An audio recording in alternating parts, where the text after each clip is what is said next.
Hi, എല്ലാവർക്കും നമസ്കാരം. അപ്പോൾ ഇന്നത്തെ ഒരു റെസിപ്പി എന്താണെന്ന് വെച്ചാൽ ഉണ്ണിയപ്പ ചട്ടി ഇല്ലാണ്ട് ഉള്ള ഒരു ഉണ്ണിയപ്പം, അതേപോലെ തന്നെ ഏത്തപ്പഴം ഇട്ടിട്ടാട്ടോ ഞാൻ ഉണ്ടാക്കുന്നത്. അപ്പോൾ നല്ല അടിപൊളിയായിട്ടുള്ളൊരു റെസിപ്പിയാണ്. അപ്പോൾ ഉണ്ണിയപ്പ ചട്ടി ഇല്ല എന്നുള്ള ഒരു ടെൻഷനും വേണ്ട. അപ്പോൾ നമുക്ക് നമുക്ക് നേരെ വീഡിയോയിലോട്ട് പോകാം. അപ്പോൾ എല്ലാവർക്കും നല്ലൊരു ദിവസം നേരുന്നു. അതേപോലെ ആദ്യമായിട്ടാണ് എൻ്റെ ചാനൽ കാണുന്നതെങ്കിൽ ലൈക്ക് ചെയ്യാനും സബ്സ്ക്രൈബ് ചെയ്യാനും മറക്കരുത്. അപ്പോൾ ഏത്തപ്പഴം വെച്ചിട്ടുള്ള ഉണ്ണിയപ്പത്തിന് വേണ്ടിയിട്ട് ഞാൻ 1 കപ്പ് ഗോതമ്പ് പൊടിയാണ് എടുത്തിരിക്കുന്നത്. അരിപ്പൊടിയോ അല്ലെങ്കിൽ നമുക്കിഷ്ടമുള്ള റാഗിയോ അങ്ങനെ എന്ത് വേണമെങ്കിലും ചേർക്കാട്ടോ ഈ ഉണ്ണിയപ്പത്തിന്. എന്നിട്ട് 1 ടീസ്പൂണോളം റവ എടുത്തിട്ടുണ്ട്, കാരണം ഗോതമ്പ് പൊടി ആയതുകൊണ്ട്.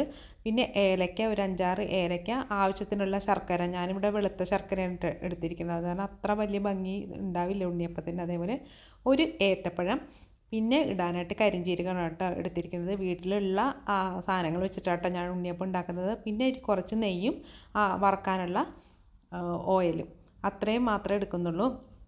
അപ്പോൾ സാധാരണ ഞാൻ കറുത്ത ശർക്കരയാണ് ഉപയോഗിക്കാറ്. ഈ പ്രാവശ്യം വെളുത്ത ശർക്കരയാണ് കിട്ടിയത്. കറുത്ത ഒരു ചെറിയൊരു ഉരുള മാത്രമേ ഉണ്ടായിരുന്നുള്ളൂ.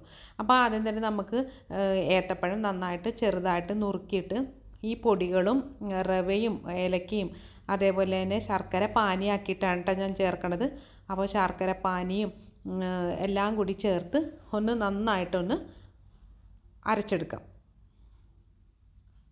അപ്പോൾ നന്നായിട്ട് അരച്ചെടുത്തതിന് ശേഷം നമുക്ക് കരിഞ്ജീരകവും അങ്ങനെയുള്ളതൊക്കെ മിക്സ് ചെയ്യാനുണ്ട്. ഇത് എളുപ്പത്തിന് പെട്ടെന്ന് ഉണ്ടാക്കിയെടുക്കാൻ പറ്റോട്ടെ. ഇതിൽ ഞാൻ സോഡാപ്പൊടിയോ അങ്ങനെ ഒരു ഇതും ഉപയോഗിക്കേണ്ട ആവശ്യമില്ല. കാരണം ഗോതമ്പ് പൊടിയും പഴമൊക്കെ ആയതുകൊണ്ട് തന്നെ നല്ല സോഫ്റ്റ് ആയിട്ടുള്ള ഉണ്ണിയപ്പം നമുക്ക് കിട്ടും കേട്ടോ. അതുകൊണ്ട് തന്നെ വേറെ ഒന്നും ചേർക്കേണ്ട ഒരു ആവശ്യമില്ല. നല്ല അടിപൊളിയായിട്ട് കിട്ടുകയും ചെയ്യും. അതേപോലെ ഉണ്ണിയപ്പച്ചട്ടി ഇല്ലാത്തവർ ഒരു ടെൻഷനും വേണ്ട, സുഖമായിട്ട് ഇത് ചെയ്തെടുക്കാൻ പറ്റും കേട്ടോ. നല്ല ഷേപ്പിൽ വരുന്നുണ്ട്. എന്നുവെച്ചാൽ പെർഫെക്റ്റായിട്ട് ഉണ്ണിയപ്പത്തിൻ്റെ ആ ഷേപ്പൊന്നും വരുന്നില്ല, എന്നാലും നമുക്ക് അടിപൊളിയായിട്ട് ചെയ്തെടുക്കാൻ പറ്റുന്നുണ്ട് കേട്ടോ. സമയവും ഇതൊക്കെ ഉണ്ടെങ്കിൽ നമുക്ക് ഇതൊന്ന് ട്രൈ ചെയ്യാൻ പറ്റും കേട്ടോ, ഇങ്ങനത്തെ ഒരു വേർഷനും കൂടി. അപ്പോൾ ഞാൻ നന്നായിട്ട് അരച്ചൊക്കെ എടുത്തതിന് ശേഷം കരിഞ്ജീരകം ചേർക്കുന്നുണ്ട്. നമ്മൾ സാധാരണ തേങ്ങാക്കൊത്തും അങ്ങനെയൊക്കെ ചേർക്കുന്നുണ്ട്. എൻ്റെ കയ്യിൽ തേങ്ങാക്കൊത്തൊന്നും ഇല്ലാത്തതുകൊണ്ടും പിന്നെ സ്നാക്സ് ആയിട്ടല്ലേ വൈകുന്നേരം സ്കൂൾ വിട്ട് വരുമ്പോഴത്തേക്കും കൊടുക്കാനുള്ള ഒരു സ്നാക്സ് ആയതുകൊണ്ട് ഞാൻ വീട്ടിലുള്ളത് മാത്രം എടുത്ത് ചെയ്യാമെന്ന് വിചാരിച്ചു. ആർക്കും അങ്ങനെ ഗസ്റ്റിനും അങ്ങനെ ഒന്നും കൊടുക്കാനില്ലാത്തതുകൊണ്ട് നമുക്ക് വേണ്ടിയിട്ടല്ലേ എന്ന് വിചാരിച്ച് ഞാനത് ഒന്നും ചേർത്തില്ല. വീട്ടിലുള്ള ഇതെല്ലാം ഇൻഗ്രീഡിയൻസ് വെച്ചിട്ടാണ് ചെയ്തത് കേട്ടോ. എന്നിട്ട് ഞാൻ ഒരു നോൺ സ്റ്റിക്ക് പാൻ വെച്ചു. അതിലേക്ക് ഓയിലും അതിനനുസരിച്ച് തന്നെ കുറച്ച് ഗീയും കൂടി ചേർത്ത് ഒരു സ്മെല്ല് കിട്ടാൻ വേണ്ടിയിട്ട് കേട്ടോ. വേണമെന്നുണ്ടെങ്കിൽ നെയ്യിൽ വേണമെങ്കിലും ഇത് ചെയ്തെടുക്കാൻ പറ്റും. ആദ്യം ഞാൻ എന്ത് ചെയ്തെന്ന് വെച്ചാൽ ഒരു നീളമുള്ള തവിയാട്ട വെച്ചത്. എന്നിട്ട് അതിലോട്ട് നമ്മൾ കോരി ഒഴിച്ചിട്ട് അങ്ങനെ ചെയ്തുകൊണ്ടിരുന്നത്. അപ്പോൾ കുറേ ഓരോന്ന് അല്ലേ വരുന്നുള്ളൂ. പിന്നെ ഞാൻ എന്ത് ചെയ്തു, 2 തവി വെച്ചിട്ട് ചെയ്യാൻ തുടങ്ങി കേട്ടോ. എന്നിട്ട് ഇത് ആ തവിയിൽ നിന്ന് വിട്ട് നമ്മൾ എണ്ണയിലോട്ട് ഇട്ട് കഴിഞ്ഞിട്ട് അപ്പോഴത്തേക്ക് നോർമൽ നമ്മുടെ ഉണ്ണിയപ്പത്തിൻ്റെ ആ ഷേപ്പിലായിട്ട് വരുന്നുണ്ട്. ഞാനും ഇത് ഫസ്റ്റ് ടൈമാണ് ട്രൈ ചെയ്യണത്. അപ്പോൾ ചെയ്യുമ്പോഴത്തേക്കും ഞാനും വിചാരിച്ചു ഇതെങ്ങനെ ഉണ്ണിയപ്പത്തിൻ്റെ ഷേപ്പ് കിട്ടുമെന്ന് വിചാരിച്ചു. പക്ഷെ കറക്റ്റായിട്ട് ഉണ്ണിയപ്പത്തിൻ്റെ ഷേപ്പൊക്കെ വരുന്നുണ്ട്. പക്ഷേ എക്സാക്റ്റ് അതേപോലെ അങ്ങോട്ട് കിട്ടുന്നില്ലെന്ന് മാത്രമേ ഉള്ളൂ കേട്ടോ.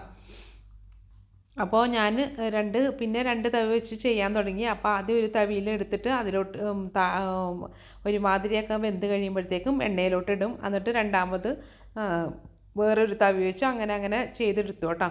നല്ല ടേസ്റ്റ് ഉണ്ടായിരുന്നു. നല്ല എന്താ പറയുക, നല്ലൊരു ഇതുണ്ട് കേട്ടോ, എളുപ്പ വഴിയുണ്ട്. നമുക്ക് 2-3 തവിയൊക്കെ ഉണ്ടെങ്കിൽ ഇതേപോലെ ഇങ്ങനെ വെച്ച് കൊടുത്ത് ചെയ്യാൻ പറ്റും. അപ്പോൾ ഉണ്ണിയപ്പം ചട്ടി ഇല്ലയെന്ന് ഓർത്ത് ഒരു ടെൻഷൻ അടിക്കേണ്ട ആവശ്യമൊന്നുമില്ല കേട്ടോ. ഞാനും ഇത് കണ്ടു കഴിഞ്ഞപ്പോഴത്തേക്കും ഞാനും വിചാരിച്ചു ഇതിങ്ങനെയൊക്കെ ചെയ്തെടുക്കാൻ പറ്റുമോ എന്നൊക്കെ വിചാരിച്ചു. പക്ഷേ എന്താ പറയുക, ഒരു കുഴപ്പമില്ലാണ്ട് നമുക്ക് അടിപൊളിയായിട്ട് നമുക്ക് ചെയ്തെടുക്കാം. അപ്പോൾ ശർക്കര വെളുത്തതായതുകൊണ്ട് അത്ര അങ്ങോട്ട് വലിയ കറുപ്പ് നിറമൊന്നും വന്നില്ല കേട്ടോ ഉണ്ണിയപ്പത്തിന്. എന്നാലും കുഴപ്പമില്ലാത്തൊരു കളറ് കിട്ടി. പക്ഷെ നല്ല സോഫ്റ്റായിട്ട് ഉണ്ണിയപ്പം തന്നെ കിട്ടി കേട്ടോ. അപ്പോൾ അങ്ങനെ ഞാൻ ഓരോന്ന് ചെയ്തെടുക്കുവാണ്. അപ്പോൾ എന്താ പറയുക, നമ്മളങ്ങനെ കുറേ നേരം വെക്കേണ്ട അങ്ങനെയൊന്നും ആവശ്യമൊന്നുമില്ല കേട്ടോ. വേഗം പെട്ടെന്ന് തന്നെ നമുക്കിതൊരു 10 മിനിറ്റ് ഉണ്ടെങ്കിൽ നമുക്കിത് ഉണ്ടാക്കിയെടുക്കാൻ പറ്റും ഈ ഉണ്ണിയപ്പം. നല്ല അടിപൊളി ടേസ്റ്റാണ്. പിന്നെ ഞാൻ ഓയിലാട്ടോ ഈ പ്രാവശ്യം ചെയ്തെടുത്തത്. കനോല ഓയിലാണ്. വെളിച്ചെണ്ണ വേണ്ടവർക്ക് വെളിച്ചെണ്ണ ഉപയോഗിക്കാം കേട്ടോ. പിന്നെ എന്താ പറയുക, ഗോതമ്പൊടി, അരിപ്പൊടി വേണമെങ്കിൽ അരിപ്പൊടി യൂസ് ചെയ്യാം. ഞാൻ അപ്പോൾ ഓർത്ത് ഗോതമ്പൊടി ആയിക്കോട്ടെ എന്ന് വിചാരിച്ചിട്ടാണ് ഈ പ്രാവശ്യം ഗോതമ്പൊടിയിൽ ചെയ്തത്. പക്ഷേ നല്ലൊരു ടേസ്റ്റ് ഉണ്ട്. പ്രത്യേകിച്ചും ഏത്തപ്പഴത്തിൽ ചെയ്തുകൊണ്ടുണ്ടല്ലോ, ഒരു അടിപൊളി ടേസ്റ്റാണ് കേട്ടോ. പിള്ളേർക്കും എല്ലാവർക്കും ഒരേപോലെ ഇഷ്ടപ്പെടും. അപ്പോൾ അതേ ഞാൻ ഉണ്ണിയപ്പം ഓരോന്നോരോന്ന് ഞാനത് ഇങ്ങനെ കാണിച്ചു തന്നില്ലെന്ന് മാത്രം ഞാൻ തന്നെ വീഡിയോ എടുക്കണത്. അപ്പോൾ അതിങ്ങനെ കുത്തി എടുക്കണതൊന്നും ഞാൻ കാണിച്ചില്ല. പക്ഷേ നമ്മൾ എന്ത് ചെയ്യുന്നത്, പകുതി വേവ് ആകുമ്പോഴത്തേക്ക് കുത്തി എണ്ണയിലോട്ട് ഇട്ട് കണ്ട. ഞാൻ പറഞ്ഞില്ല അത്ര അങ്ങോട്ട് പെർഫെക്റ്റ് ഷേപ്പൊന്നും കിട്ടിയില്ല. പക്ഷേ അടിപൊളി സോഫ്റ്റ് ഉണ്ണിയപ്പമാണ് ഏത്തപ്പഴം ഇട്ടത് കൊണ്ട് തന്നെ. പിന്നെ ഗോതമ്പൊടിയൊക്കെ അല്ലാത്ത കാരണം തന്നെ സോഫ്റ്റ് ഉണ്ണിയപ്പം, നല്ലൊരു വെറൈറ്റി ടേസ്റ്റും ഉണ്ട്. അതേപോലെ ഉണ്ണിയപ്പ ചട്ടി ഇല്ല എന്ന് പറഞ്ഞുള്ള ടെൻഷനും ഇല്ല. നല്ല അടിപൊളിയായിട്ട് നമുക്ക് ഉണ്ണിയപ്പം ഉണ്ടാക്കിയെടുക്കാൻ പറ്റും കേട്ടോ. അപ്പോൾ എല്ലാവരും ഈ വേർഷനൊന്ന് ട്രൈ ചെയ്ത് നോക്കുക. ഏത്തപ്പഴം ഇട്ടും അതേപോലെ നമ്മുടെ ഉണ്ണിയപ്പച്ചട്ടി ഇല്ലാതെയും ഒന്ന് ഉണ്ടാക്കി നോക്കുക കേട്ടോ. നല്ല അടിപൊളി സ്നാക്സ് നമുക്ക് റെഡിയാക്കി എടുക്കാൻ പറ്റും. അപ്പോൾ ഇതേ നമ്മുടെ ഉണ്ണിയപ്പമൊക്കെ ഇവിടെ റെഡിയായി.